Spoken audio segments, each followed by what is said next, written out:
dilanjutkan oleh Bapak Solikin. Kepada Bapak Solikin saya persilahkan. Assalamualaikum warahmatullahi wabarakatuh. Selamat pagi, salam sejahtera untuk kita semuanya. Bersyukur saya pagi ini ada di depan Bapak Ibu semuanya, adik-adik mahasiswa PGSD, karena tadi saya berangkat langsung dari Bandung ke sini baru sampai. Ini semua demi Atma Jaya. Kalau pokoknya semalam kebetulan kemarin sore saya dengan Bu Gusti ini sebenarnya partner di dalam kerja di Kementerian Pendidikan dan Kebudayaan. Saya selain kepala sekolah Maintenance 1 bukan dipercaya oleh teman-teman di Direktorat Pembinaan untuk sering membahas beberapa hal mengenai pendidikan. Semalam kegiatan di Bandung sore berangkat, tapi saya berpikir saya masih bisa pulang. Jam 3:30 berangkat dari Bandung, pagi ini sudah sampai di Jakarta. Mengenai implementasi MBS di Maintenance 1, saya hanya melengkapi kajian teori dari Bu Gusti, kemudian pengalaman rekan saya Pak Hidayat dari PDD 12. Tetapi ada yang membedakan dari 3 karakter sekolah yang kebetulan menjadi partnernya Prodi PGSD Atma Jaya ini. Atma Jaya bagi Maintenance 1 bukan hal yang asing. Cuma kalau PGSD asing sekali bagi Maintenance 1. Kenapa? Sudah beberapa tahun jurusan psikologi dan jurusan bahasa Inggris, tadi saya bicara dengan Pak Ivan waktu sudah sering kali kerjasama dengan kita. Teman-teman dari psikologi, dari bahasa Inggris sering mengadakan penelitian yang hubungannya dengan tugas kuliah atau skripsi, silakan saja. Lembaga pendidikan khusus Maintenance terbuka buat siapa saja yang kita ingin sharing. Makanya tadi saya ngobrol Ivan, ini kayaknya PGSD Atma Jaya ini kayaknya membuat sebuah social treatment, maunya di swasta terus gitu kan. Nah enggak, sekali-sekali negeri. Problematika negeri itu sangat luar biasa dibandingkan dengan swasta. Ya.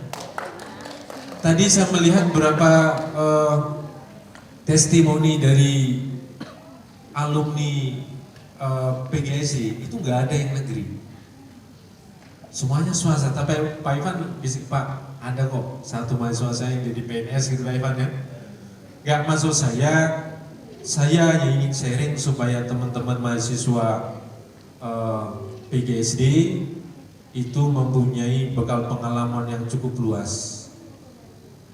Sebab antara swasta dan negeri itu mempunyai karakter yang sangat berbeda. Sehingga nanti ketika ya mungkin nggak tertarik jadi PNS, mungkin semuanya pengen swasta gitu, yang alumni PGSD. Karena begitu nyari jadi PNS di negeri, problematikanya akan sangat luas. Saya nanti akan sedikit berbagi cerita karena sesuai dengan apa yang tadi saya sampaikan bahwa saya hanya sharing experience saja, tidak akan berbicara teori-teori kebahagiaannya Bu Gusti. Ya, bagaimana sebenarnya implementasi school based management pada tataran sekolah dasar negeri khusus Maintenance 1. Sebab kalau bicara sekolah negeri itu banyak aturan-aturan yang di sana justru kalau kita tidak punya keberanian untuk mengembangkan itu akan membelenggu kita. Kemudian melibatkan semua perangkat kepentingan terkait dengan sekolah dalam pengambil keputusan. Artinya bahwa ada kemandirian tetapi tetap melibatkan beberapa stakeholder dalam mengambil keputusan. Bukan mandiri bebas tanpa batas. Itu yang kita maknai di Maintenance 1 sebagai implementasi dari school based management. Jadi kita ada aturan-aturan yang kita pegang, tetapi juga harus mempertimbangkan hal-hal yang lain menyangkut masalah-masalah di sekolah. Nah, di dalam school based management ada 2 hal penting yang di sana kalau kita lihat. Yang pertama adalah tentang proses manajemen. Saya tidak akan jelaskan ini karena semuanya akan teori. Bagaimana proses manajemen di dalam MBS itu dijalankan mulai dari planning, waiting, sing sampai pada evaluating. Tadi Pak Dayat sudah banyak menjelaskan itu dan itu sama. Prinsipnya adalah sama. Nah, yang terpenting sebenarnya adalah yang kedua.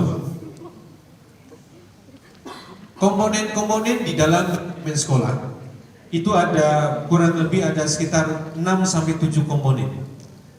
Yang pertama adalah komponen kurikulum dan pembelajaran. Apa yang dilakukan dalam manajemen 1 untuk menyikapi manajemen kurikulum dan pembelajaran sebagai bagian dari implementasi MBS. Yang pertama adalah mempelajari dan membandingkan kurikulum negara lain dengan kurikulum di Indonesia.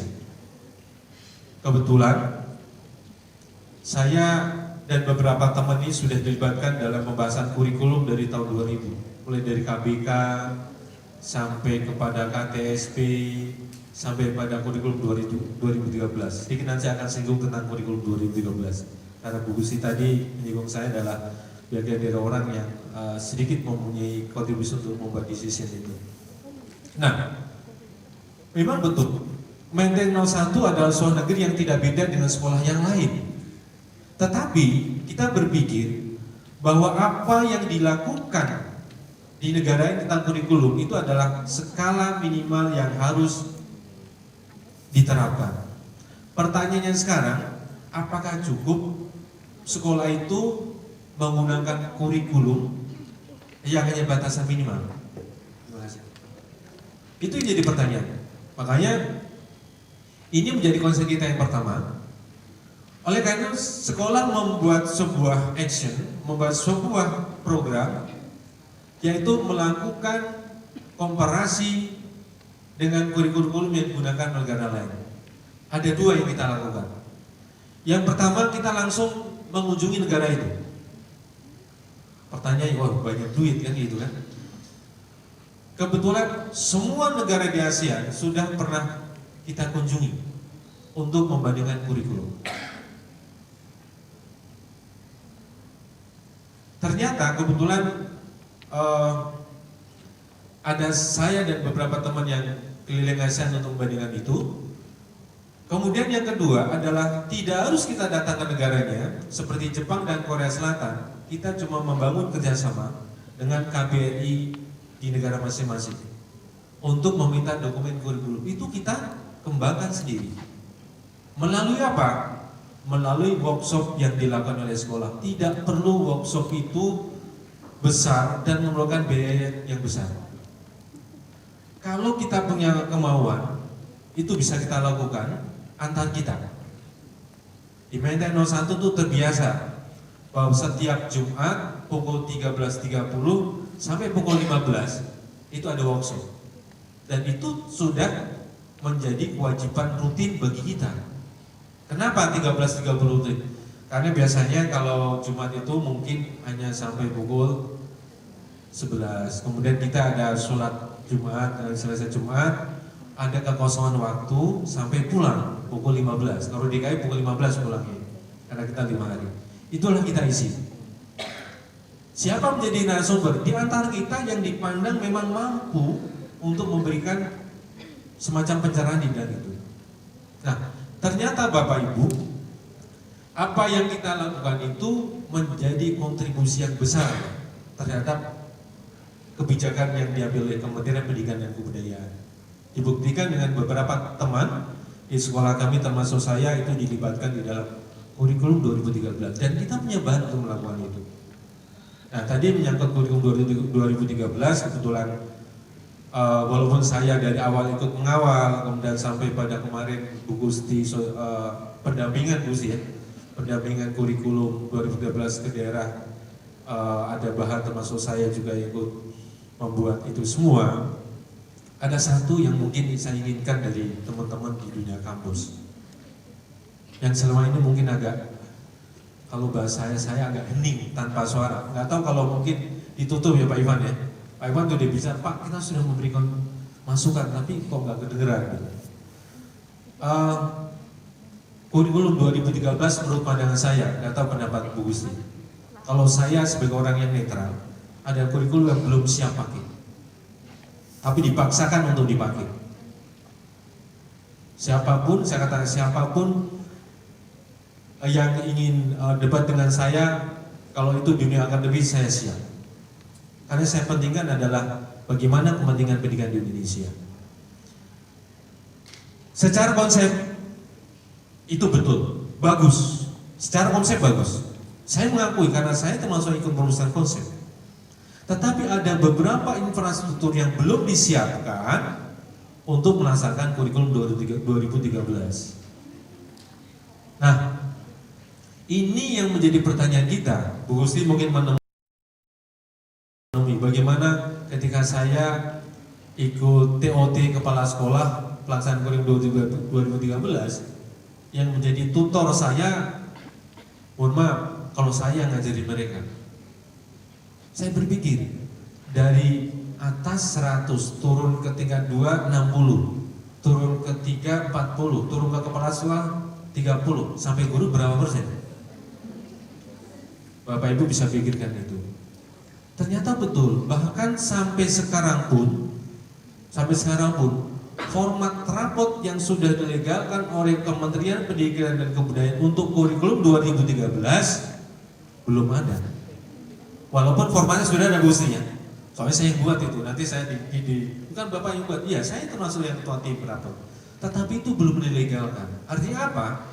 Bahwa itu secara juridis formal belum bisa digunakan. Walaupun dari pembinaan aja sudah ada itu. Nah, dari situlah walaupun kita di Menteri 1 belum melaksanakan kurikulum 2013, tetapi semua teman-teman guru sudah memiliki bekal untuk itu dan kita mencoba mengkritisi untuk memberikan kritik yang konstruktif, bukan kritik yang membangun. Saya katakan secara konsep kurikulum 2002 itu bagus. Nah, itu di bidang apa tadi? Kurikulum dan pembelajaran. Nah, di bidang pembelajaran mungkin ada sedikit perbedaan. Kalau katakan pakem tadi mudah-mudahan di kita sudah, ya. Kemudian pendidikan karakter, sebelum orang bicara pendidikan karakter di mental itu sudah ditandai dengan beberapa hal bahwa kebiasaan, keteladanan, yang belajar itu tidak hanya mengandalkan kognitif saja, itu sudah coba kita laksanakan. Nah, pembelajaran kita mempunyai sistem pembelajaran yang disebut dengan belajar ke sumber belajar. Belajar ke sumber belajar. Saya berikan contoh misalnya di kelas 6 itu ada materi PKN tentang kesehatan pemilu. Kita bawa anak-anak ke KPU. Kebetulan kami dekat. Anak-anak mendapatkan pelajaran KPU bukan cuma dari gurunya. Mereka praktek langsung bagaimana pelaksanaan pemilu, mereka menghitung suara, mereka menjadi petugas KPPS di TPS. Langsung yang memberikan siapa? Adalah komisioner KPU sendiri. Dan itu sudah kita lakukan 5 tahun terakhir. Ketika berbicara tentang proklamasi kemerdekaan, kebetulan dekat dengan museum proklamasi, anak-anak kita bawa ke sana. Nah, ini yang kita inginkan bahwa ketika anak-anak belajar, jangan belajar kalau bahasa kita menghayal kemana-mana gitu kan. Tapi buktinya kayaknya ya realnya seperti apa? Mereka tidak tahu. Nah, menghindari itulah maka kita coba buat dengan sistem belajar ke sumber belajar. Kemudian tadi katakan bahwa mengkait kurikulum sesuai dengan kebutuhan stakeholder. Iya. Ketika KTSP kemarin muncul, kebetulan kita sudah merancang dulu berbasis kompetensi.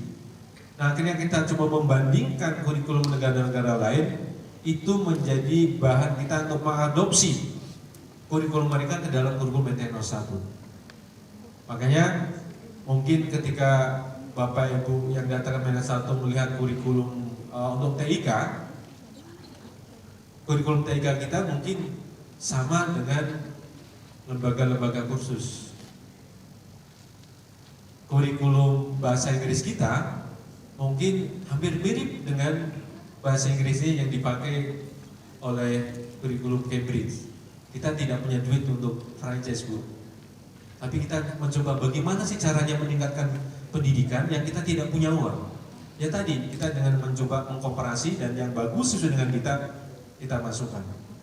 Seperti itu yang kita lakukan. Nah, yang sangat menarik mungkin juga teman-teman di PGSI sudah mengetahui kalau mendapatkan materi tentang kurikulum. Ternyata kalau kita bandingkan dengan negara-negara ASEAN, yang paling hebat adalah kurikulum Indonesia. Secara konten kita paling banyak, beban anak-anak paling banyak. Kalau anak-anak tahunya teori, nah kalau di negara lain itu diimplementasikan, membuat alatnya, kemudian menggunakan lingkungan sebagai sumber belajar untuk menggunakan kincir air itu sebagai hal yang membuktikan itu. Itu tidak banyak kita temui di Indonesia. Sementara di negara lain tidak terlalu banyak, tapi secara komprehensif itu sampai diimplementasikan di dalam pembelajaran. Kemudian mengevaluasi kurikulum setiap tahun. Kebetulan di sini ada wakil saya di bidang kurikulum. Jadi kita selalu setiap akhir tahun pelajaran menjelang awal tahun pelajaran kita ada workshop 3-4 hari yang dilakukan di luar kota khusus untuk salah satu adalah mengkaji tentang kurikulum. Bagaimana ketercapaian, ada tidak plus minusnya, ada nggak masukan dari orang tua. Nah itu kita lakukan.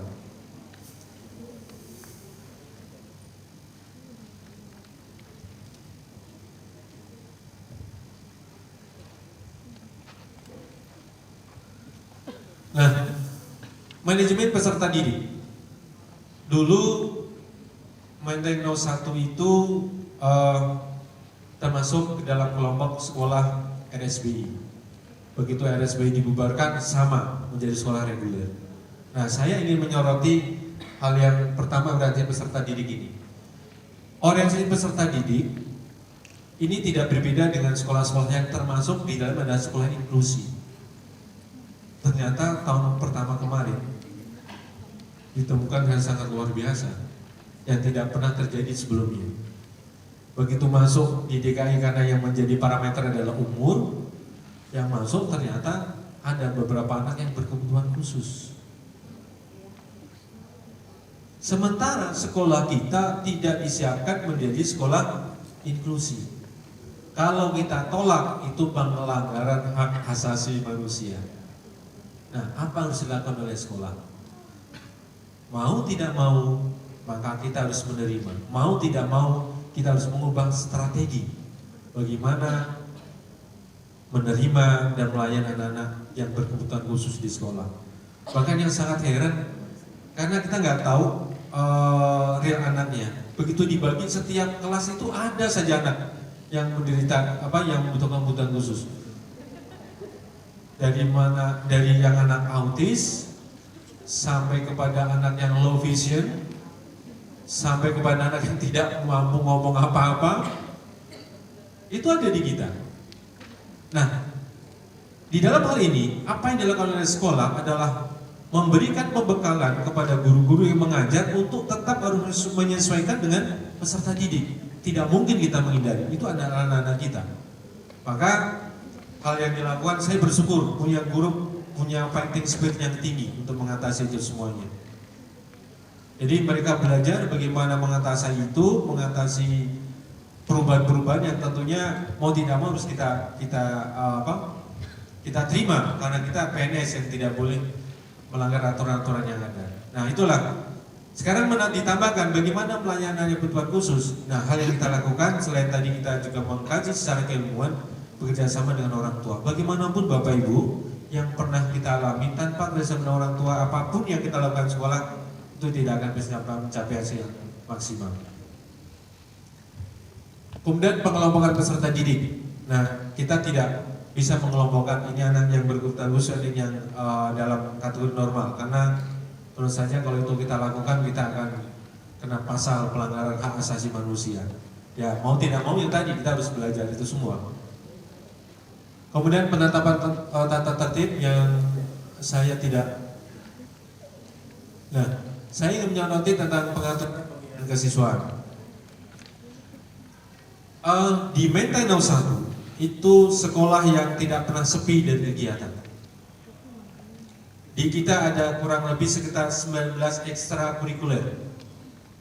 Dari mulai seni tradisional, seni modern, science club, computer club, English club, sampai kepada drum band, marching band, basket, dan itu semuanya tidak dikelola oleh satu orang. Kita sebagai pimpinan jangan menggunakan pendekatan analoginya seperti pendekatan tukang sate. Apa tukang sate? Motong sendiri, nusuk sendiri, bakar sendiri, jual sendiri. Kalau nggak aku dimakan sendiri kan itu kan? Itu pendekatan tukang sate. Yang saya lakukan tidak. Maka beberapa kali sama ketika teman-teman Bu Clara, Binwit ke sekolah saya tidak ada di sekolah. Kebetulan saya juga suka jalan-jalan seperti Bu Gusti gitu. Pasti semua akan berjalan sesuai dengan job description masing-masing karena manajemennya jalan.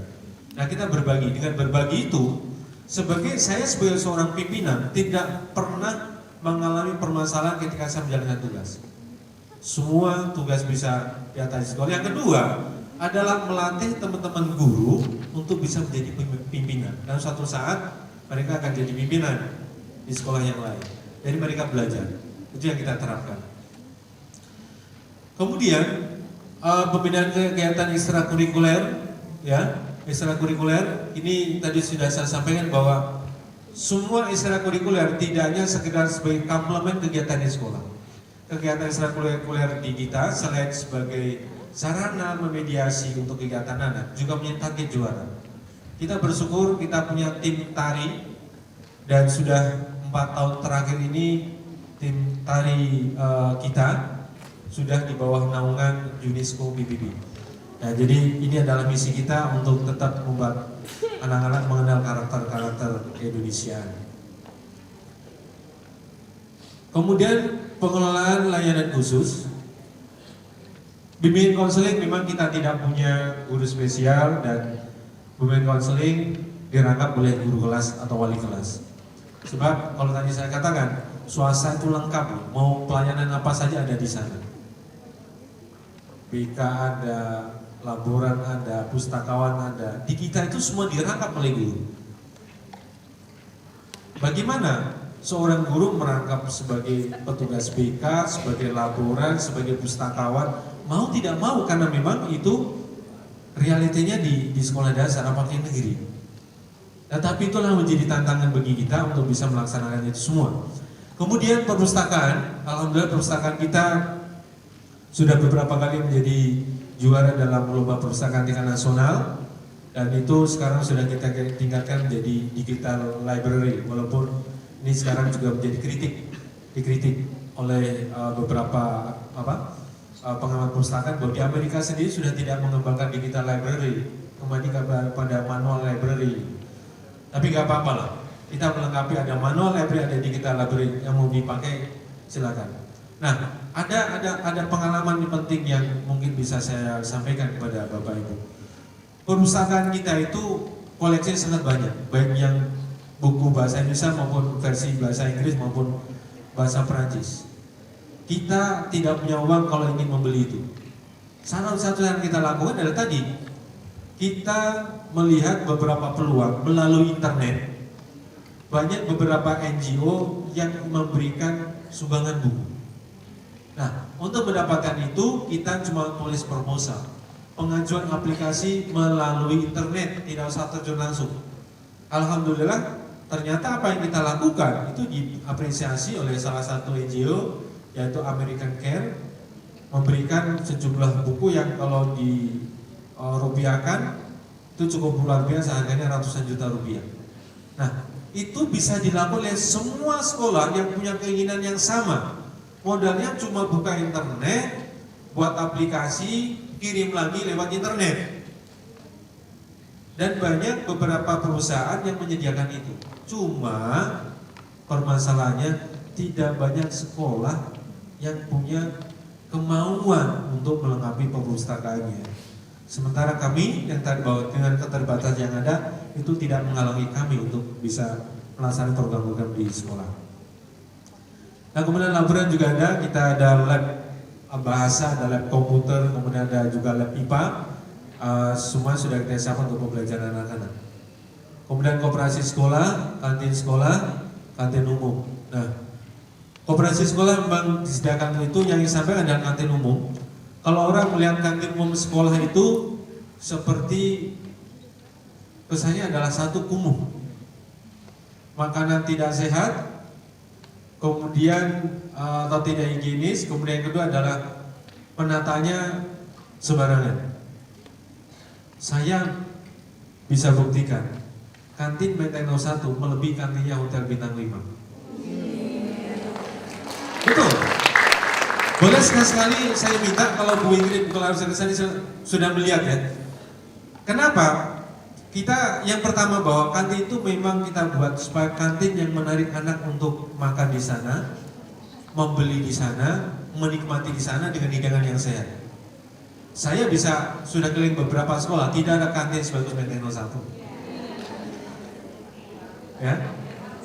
Dan kemudian saya ingin sharingkan saja bahwa pengelolaan makanan di kantin kita bekerja sama dengan BP POM. Ya. Jadi kita jamin higienisnya itu. BP POM setiap saat tanpa sepengetahuan yang jualan di kantin, kita panggil untuk uji bahan-bahan yang dijual di kantin. Ada yang lucu Bapak Ibu. Itu kembali lagi bahwa kita kalau punya niat baik semua itu akan mengikuti. Pertama ketika POM datang, baik kantin umum maupun kantin sekolah itu diperiksa, ada beberapa yang mengandung borak. Awalnya mengandung borak. Kemudian kita minta BP POM membuat semacam rilis tentang itu, kita pasang di tempat-tempat sering bahwa di warung ini, di kantin ini mengandung borak, akhirnya mereka akan sepi kan? Ya itu otomatis karena kita tidak ingin berkenan mereka sepi, kemudian kita buat pembinaan tentang kantin. Kita kerjasama dengan Fakultas Kesehatan Masyarakat FKUI, UI. Jadi apa yang kita lakukan sebagai bagian dari school based management itu terus bekerjasama dengan lembaga-lembaga yang memang berkompeten di bidangnya. Tadi BP POM. Apa sekolah yang bisa? Siapa yang tidak bilang bisa? BP POM membuka tangan bagi sekolah mana saja yang bekerjasama. Justru mereka apresiasi. Kenapa cuma Menteng 01 yang punya niat seperti sekolah lain tidak? Nah di forum ini kebetulan ada teman-teman dari satu BGSD, ada teman di sekolah lain. Ini saya berikan jalur untuk ke sana. Sama dengan Fakultas Kesehatan juga sama. Mereka diberikan pembinaan, akhirnya justru diberikan beberapa materi untuk dagang. Alhamdulillah setelah beberapa bulan, hampir 2 tahun ini diperiksa oleh BP POM, secara mendadak semuanya makanan kekayaan higienis. Nah ini kan artinya apa? Kita menjamin kesehatan anak-anak dalam makanan. Kemudian transportasi sekolah, kita tidak punya transportasi sekolah, tapi kita serahkan pada orang-orang yang memang mau untuk membuka antar jemput sekolah. Tapi tetap koordinasi dengan sekolah karena masalahnya masalah keamanan anak-anak semua. Nah, manajemen pendidik dan tenaga pendidikan, perencanaan kebutuhan, saya akan sekolah kita sekolah negeri, di dalam perencanaan kebutuhan tentunya tidak bisa semua kita. Di kita kurang lebih ada 34 tenaga pendidik dan kependidikan. Yang PNS hanya 17 orang. Yang 17 dari mana? Sama, tenaga honor. Kita sudah menunjukkan bertahun-tahun bahwa sekolah ini sekolah yang bagus, yang membutuhkan tenaga guru, ternyata tetap kita disamakan dengan sekolah-sekolah yang lain. Mau tidak mau, saya sebagai pimpinan sekolah mengambil langkah. Mengambil langkah untuk memenuhi kebutuhan tenaga pendidik di sekolah itu. Nah, dananya dari mana? Nanti saya akan ceritakan lembar berikutnya. Ini menjadi masalah yang krusial dalam school based management. Nah, ketika guru-guru itu datang, apakah guru-guru yang terpilih? Tidak. Bahkan ada beberapa guru dari ilmu murni, mereka punya niat untuk mengajar jadi guru SD. Tadi juga saya dengan Pak Ivan, teman-teman dari FKIP ini kayaknya dianaktirikan sama pemerintah. Ada aturan yang membolehkan dari ilmu murni untuk menjadi tenaga pendidik nih Pak Ivan, tenaga pengajar, asal mereka mengikuti program profesi. Sementara mereka itu sebenarnya mungkin di bidang yang digeluti misalnya komputer, mereka tidak diterima harinya ke guru dan dibolehkan. Sementara teman-teman dari FKIP rata-rata memang cuma menjurusnya ya ke guru. Kenapa? Basicnya adalah keguruan. Saya bilang ini diskriminasi. Walaupun kemarin sudah diprotes oleh mahasiswa FKIP, saya yakin Atma Jaya nggak ada yang protes. FKIP waktu Hari Pendidikan Nasional, tetap aja Menteri bergeming tidak merubah itu. Ilmu boleh asal mengambil itu. Nah, kejadian di kita karena itu memang punya kemauan, maka kita terima. Nah, selanjutnya ada 2 yang harus dilakukan. Sekolah melakukan kegiatan yang kita sebut dengan in-service training. Mereka harus mau mengikuti pelatihan-pelatihan yang berhubungan dengan didaktik metodik. Mereka harus mau mengikuti pelatihan penilaian, kemudian tentang metodologi. Nah, itu harus kita lakukan. Supaya apa? Untuk membekali guru-guru di dalam mengajar di sekolah. Nah, itu ada di kita. Kemudian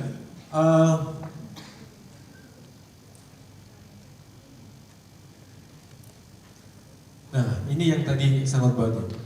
Di dalam manajemen pembiayaan ini standar, saya rasa tidak di sekolah lain pun sama, tidak akan jelaskan bahwa harus menyusun rencana kerja sekolah, rencana kerja dan anggaran sekolah, kemudian rencana kerja tahunan sekolah, itu standar, semua harus melaksanakan itu. Tidak MBS pun harus melaksanakan gitu. Kemudian penggalian sumber-sumber dana. Nah, nanti penggalian sumber-sumber dana akan saya jelaskan belakangan karena itu hal yang sangat penting supaya kita bisa menerima secara komprehensif. Kemudian penggunaan dan pendistribusian, artinya setelah kita menggunakan dana itu untuk apa? Nanti di sumber-sumber dana akan saya jelaskan.